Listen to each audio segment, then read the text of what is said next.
Hey, welcome to the Renaissance English History Podcast, a part of the Agora Podcast Network. I am your humble host, Heather Tesco. I'm a storyteller who makes history accessible because I believe it's a pathway to understanding who we are, our place in the universe, and being much more deeply in touch with our own humanity. This episode is on Anne Boleyn and Elizabeth I, based on the new book by Tracy Borman, Anne Boleyn and Elizabeth I, the mother and daughter who forever changed British history. I will put a link up at the show notes at englandcast.com/ElizabethAnne. That's englandcast.com/ElizabethAnne. And we're going to do this similarly to how I did the Woolsey episode a couple of weeks ago, because there's too much to do it in just one episode. I mean, I could, but then I would get hoarse and I would lose my voice, and nobody wants that. So we're going to split it into two episodes. So this episode is going to talk about Anne, her background, and the relationship that she had with Elizabeth, and go right up into the point where she was killed. And the next episode will talk more about Elizabeth and her relationship to her mother's memory as an adult. Before we get started, though, you know what time it is. It's time to talk about TutorCon, because we are just 9.5 months away from TutorCon 2023, and time flies. So we have some new speakers confirmed, including the most fabulous Adrian Dillard, who has a new book out that you should check out as well. So remember, you can go to englandcast.com/TutorCon to grab your tickets. You can set up a payment plan there if you want to split the payment over several months to spread that out. You can learn all about it. It's September 8th through 10th in Lancaster County, Pennsylvania. It's on a beautiful winery, restored bank barn. It's now a winery next to the Pennsylvania Renaissance Fair. It is 3 days of fun and music and feasting and new friendships and learning and all of the tutor goodness you could imagine with like 100 of your new best friends. So englandcast.com/TutorCon. The one thing I will say, depending on when you're listening to this, if you're listening to this up until about December 20th or so, if you want to have a card of sorts to put under a tree, because the thing is, when you get your tickets, it's not actually a ticket. You get this confirmation that you bought your ticket, and then I have your name on a list, right? So there's nothing physical that exchanges hands.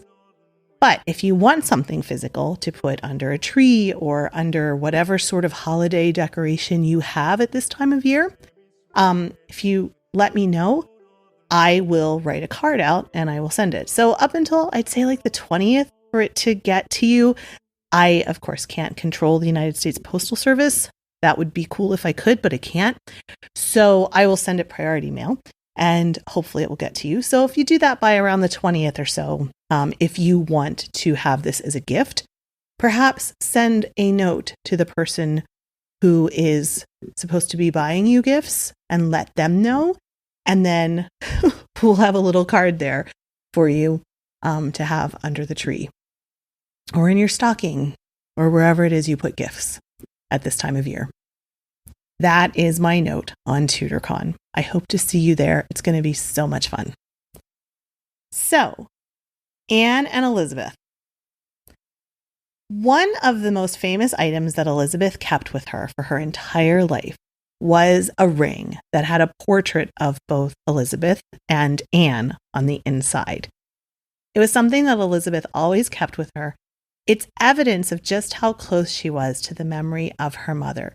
Even though Princess Elizabeth hadn't even turned 3 years old when her mother was beheaded, so she likely didn't have any memories of her. But still, she revered the memory of her mother. And yet, contemporary accounts often refer to Elizabeth comparing herself to her father quite a lot. She based her style of queenship on how he reigned. She referred often to her dearest father, but she only referred to Anne a few times. She never tried to overturn the annulment of Henry and Anne's marriage. And, interestingly, she never tried to have her mother's body reinterred. So this often leaves people with the impression that maybe Elizabeth wasn't as close to the memory of her mother as she was to her father, and she might have even been a little bit ashamed by her. Elizabeth was born, unfortunately, a daughter, unfortunately for Anne and Henry, But she would come to embody the first Elizabethan golden age. She was the culmination of everything from the Boleyn line and from the Tudor line. It all manifested itself in Elizabeth I. It was this golden age of everything from music to theater, exploration, the defeat of the Armada. Now, Anne's heritage wasn't quite as distinguished. She came from a family that did not have royal blood or even an aristocratic pedigree. The Boleyns were of Norman descent. They gradually grew to own properties through the wool trade. By the 15th century, they had grown in prominence and wealth. It was Geoffrey Boleyn, who lived from about 1380 to 1440, who began to really grow the family fortune. Before long, the family had purchased several properties. Geoffrey was lending money to Henry VI for the war in France. And then Richard III made Anne Boleyn's grandfather, William, a Knight of the Order of Bath when he was crowned in 1483. Then William, Anne's grandfather, married Margaret Butler, who was an heiress, and thus began the real rise to power. William made sure that his eldest son, Thomas, was educated as much as possible. He rose rapidly through the late 1490s. He was one of the guests when Arthur Tudor married Catherine of Aragon in 1501. Thomas Boleyn then married Elizabeth Howard, so he married into the noble Howard house, and so his 3 children all had noble blood. We've all heard about Anne's education at the court of Margaret of Austria. Margaret of Austria actually wrote to Thomas that, "I find her so bright and pleasant for her young age that I am more beholden to you for sending her to me than you are to me." Anne was exposed to art and music that she never would have experienced in England, and she would have encountered writing by such radical women like Christine de Pizan. Christine de Pizan was famous for her book, The Book of the City of Ladies, which nowadays we look back at that and say it was one of the early feminist books because she believed that girls should be educated like boys. Radical. But, it's a little tricky to put a modern concept like feminism on somebody from the 15th century. But either way, it was an exciting time for Anne to be introduced to all of these concepts, and the court was a bit of a finishing school for her. Of course, her sister Mary was also in France, but Mary's path veered in a little bit different direction than Anne's. She was supposedly the French king's mistress for a while, and then she went back to England to serve Catherine of Aragon, and wound up the mistress of Henry VIII himself, possibly bearing him an illegitimate child or 2, depending on what stories you read and believe. So who knows, right? Anne was busy reading books, playing the lute. She spoke French expertly. She also loved having conversations, debating. She was witty. She didn't fit the mold of the quiet ladies at court. Anne began a deep friendship with Francis I's sister, Marguerite of Navarre, who was about 10 years older than Anne, but had a huge influence on her. Marguerite welcomed the radical religious ideas that were cutting across Europe and wanted to change the Catholic Church from within, believing that everyone should be able to read the Bible, the Word of God, in their own language and not just the wealthy or the priests. Totally radical. One can only imagine how exciting this would have been for someone as precocious as Anne. In her later years, Anne's Bible was a French translation. She had a lot of reformist books and texts that were in French, so that stayed with her forever. Even when she was queen, decades later, she would write to Marguerite letters that had words of admiration and affection that none of her other letters have ever expressed. Anne left France in 1521 to marry into the Irish family, the Butlers, but Anne soon found herself at the center of this orbit of other admirers, including Thomas Wyatt and Henry Percy. Anne joined her sister Mary in Catherine of Aragon's household. The first record of her at court is in a pageant that Cardinal Wolsey had organized for Henry VIII on Shrove Tuesday in 1522. 4 years later, on another Shrove Tuesday in 1526, Henry VIII jousted in cloth of gold and silver with the slogan, "Declare I dare not," and a man's heart in a press with flames around it embroidered on his outfit. He was already pining for Anne. Of course, Anne played her cards well, and Henry's passion just grew. Here's where Anne's belief in reform, her support of religious change, and her interest in reading and debating all came full circle. She was able to frame the argument over divorce in a way that made it look as if the Pope was the one who was the real tyrant. And by annulling his marriage to Catherine, overruling the Pope, Henry was rescuing his people from the tyranny of the papacy. Anne began to plead and petition Henry to release reformers and religious radicals who'd been imprisoned. She even had an illegal copy of the English Bible in her rooms, which she shared with her ladies. Henry moved heaven and earth to marry Anne and have her crowned queen while she was already 5 or 6 months pregnant. Of course, everyone was confident that the child would be a boy. The birth of a princess was humiliating and beyond disappointing. Think about it. Henry had bet everything on God favoring him with a boy. A boy would have justified, would have been the reward that he got, would have been proof that God supported all of the actions that he took, all of the fighting against the rest of the world even. He had bet everything on it, and here was a girl. He supposedly tried to be calm. He told Anne that they were both young, and with God's grace, boys would follow. But it was also crushing to Anne. She'd made such a big deal out of promising a boy to the king. Maybe God wasn't as supportive of the marriage as they had all hoped. Anne, far from being in a position where she would be invincible as the mother of Henry's heir, which she had hoped that she would have that position, she was now no different than Henry's first wife, Catherine, the mother of a girl. Only now things were even worse for Anne because she didn't have the international support and the status, the royal blood that Catherine had. Within a few weeks, Henry brought his illegitimate son Henry Fitzroy home from France, possibly as a reminder that he could actually father sons. Anne was in a position where she had few allies and not a lot of people who were going to fight for Elizabeth if they had to.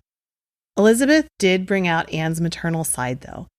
Everyone could tell the bond that existed between the two of them, and even after Anne was churched, she brought Elizabeth back to court with her rather than leaving her in the nursery, which was what was expected. Whereas a lot of people simply saw Elizabeth as the unfortunate daughter, Anne was clearly in love and besotted by her girl, and contemporaries write of her not letting Elizabeth out of her sight. People expected Anne to feel upset and guilty for not having produced a son, and yet here she was, proud of Elizabeth, even so far as wanting to breastfeed Elizabeth herself, something which Henry had overruled. Elizabeth was soon set off to live at Hatfield, and while Anne couldn't stop the move as much as she might have wanted to, she did try to oversee everything. Elizabeth would have a wet nurse, 4 people to rock her in her cradle, and lots of other ladies around to bathe her and to help keep her occupied. Knowing that she didn't have a lot of people she could trust, Anne filled the household with her own family, ensuring that Elizabeth would be reminded regularly of her mother. One thing Elizabeth did have in common with Anne, and might have begun early, was a love of fashion and the use of clothing to portray royal status. Anne sent expensive gifts, including clothes and accessories, to Hatfield. One estimate is that she spent the equivalent of £18,000 a month on clothes and accessories, both for herself and for Elizabeth. As queen, Elizabeth would love fashion. At one point, the Venetian secretary to England guessed that Elizabeth owned over 6,000 gowns. When she died, the royal inventory did list 1,900. Less than 6,000, but still more than any other queen in English history. Anne also wanted Elizabeth to be raised as a reformer and to have similar humanist education as her own. She enlisted her chaplain, Matthew Parker, to go to Hatfield to give sermons, for example. Elizabeth would take after her mother in this way, speaking several languages and embracing the Reformed religion. And of course, Matthew Parker would become the Archbishop of Canterbury. Anne worked tirelessly to arrange a marriage for Elizabeth with France, but that was not working out. Anne was furious at the rejection, but it did little to dampen her pride and her love for her girl. She spent as much time as possible with Elizabeth. She brought her to court for extended periods, and she left little reminders of her in Elizabeth's home. For example, she paid to have her emblem installed in the stained glass windows in the rooms where Elizabeth played. In April of 1536, as Anne's star was rapidly declining, Elizabeth came to the court at Greenwich. Anne spent a lot of time playing with her and dressing her up in the new outfits that she had ordered. But Anne seemed to have some sort of premonition during this month. And at the end of April, she asked Matthew Parker to look after Elizabeth's spiritual education if anything were to happen to her. A few days later, she heard of an important council meeting. She grabbed Elizabeth and rushed off to find the king and try to remind him of everything that they had shared together. While Anne was in the tower, she spent time thinking about what the future could hold. There's a letter that historians have debated for centuries that may have been written by Anne protesting her innocence. Historians debate it because the handwriting is different than Anne's other letters, and the tone doesn't sound like her, but I mean, she was in the tower, right? So maybe her handwriting would be different. I think mine might be different, and maybe I would write with a slightly different voice if I was panicked. So who knows? But either way, this letter wound up in the papers of Thomas Cromwell, was discovered several years later when he was arrested.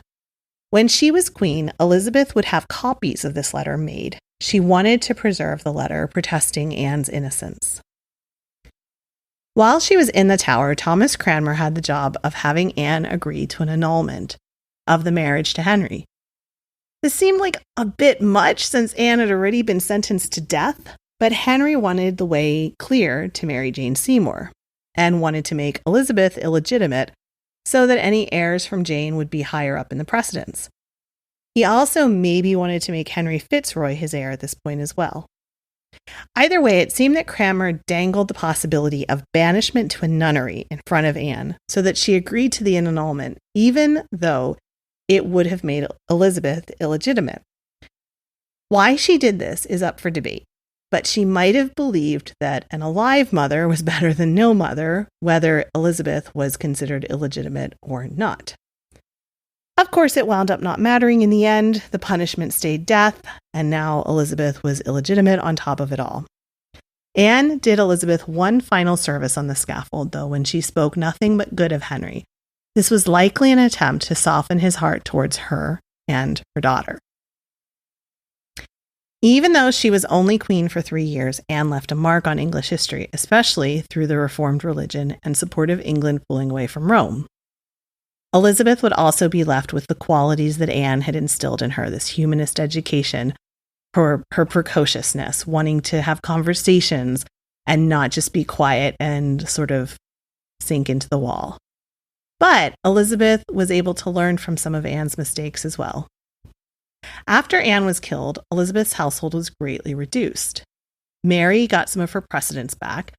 Elizabeth seemed to realize that something was amiss, commenting on the way people had stopped calling her Lady Princess and now simply called her Lady Elizabeth. Jane Seymour helped to rehabilitate the relationship between Henry and his daughter Mary, but didn't spend a lot of energy at all helping Elizabeth to have a relationship with her father. Possibly this was because she shared a religion with Mary.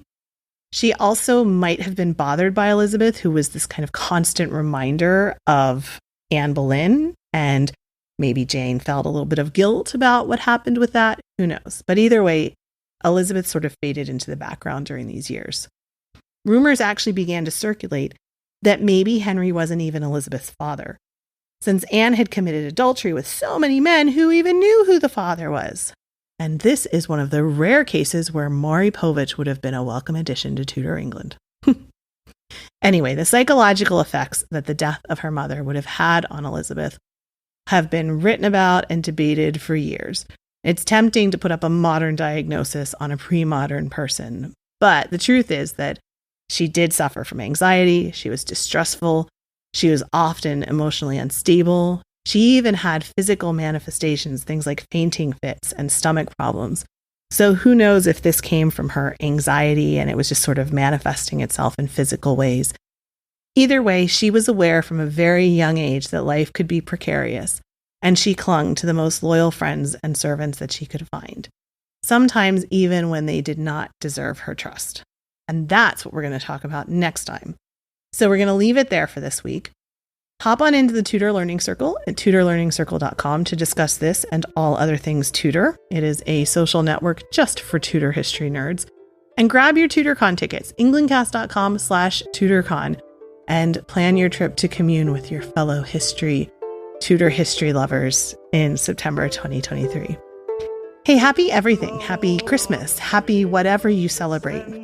If you celebrate Happy Yule, happy solstice, happy Hanukkah, happy all of it. And I will speak with you again in a couple of weeks. Thanks for listening. Bye.